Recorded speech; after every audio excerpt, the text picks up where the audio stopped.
Hi, it's Ryan Charles with ALCOVA Mortgage in Midlothian. So Trulia just did a study where they determined that 1 in 3 people, 33% of people, were unhappy with the house that they just recently closed on because it was too small.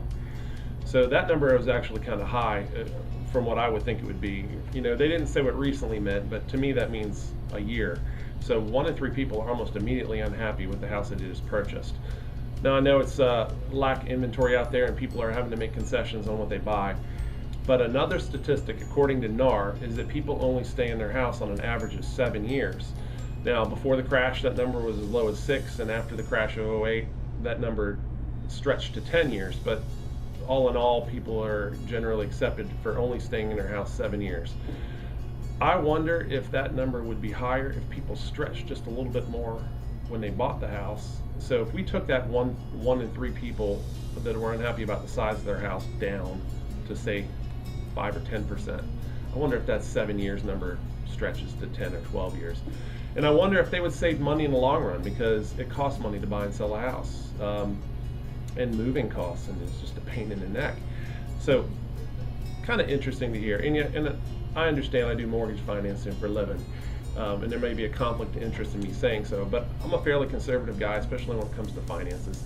But I think when you buy a house, it's one of those things where you should really kind of stretch a little bit, especially if you've got your financial house in order. You know, moving every 7 years is for the birds. So consider that if you're looking to buy a house in the next 12 months or so. Remember what I mentioned here, and with the help of your loan officer, you know, put together a plan and understand that every $1,000 financed on a 30-year fixed loan is about $5 per month in monthly payment.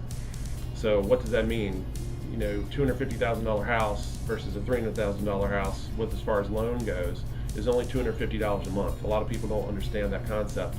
So, and you're going to get a much nicer house at $300,000 than you are at $250, and you're going to get a nicer house at $400,000 than you are at $300,000. So keep that number in the back of your mind. Work with your loan officer to devise a plan.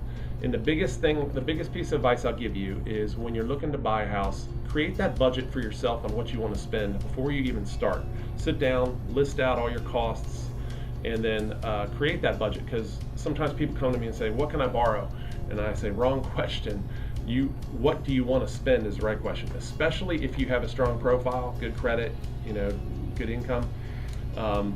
You are going to get approved for a lot more than you probably want to be.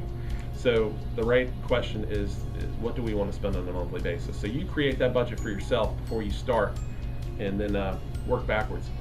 And the last thing I'll say again is, you know, when you are buying that house, maybe consider stretching just a little bit, especially if the rest of your house is in order when it comes to finances, just because maybe you can help make that 7-year figure a little bit longer. So Ryan Charles here in Midlothian, ALCOVA Mortgage. If you ever want to talk about your finances, your personal stuff, contact me. I'm glad to do it. Thanks for listening. See you next week. Bye.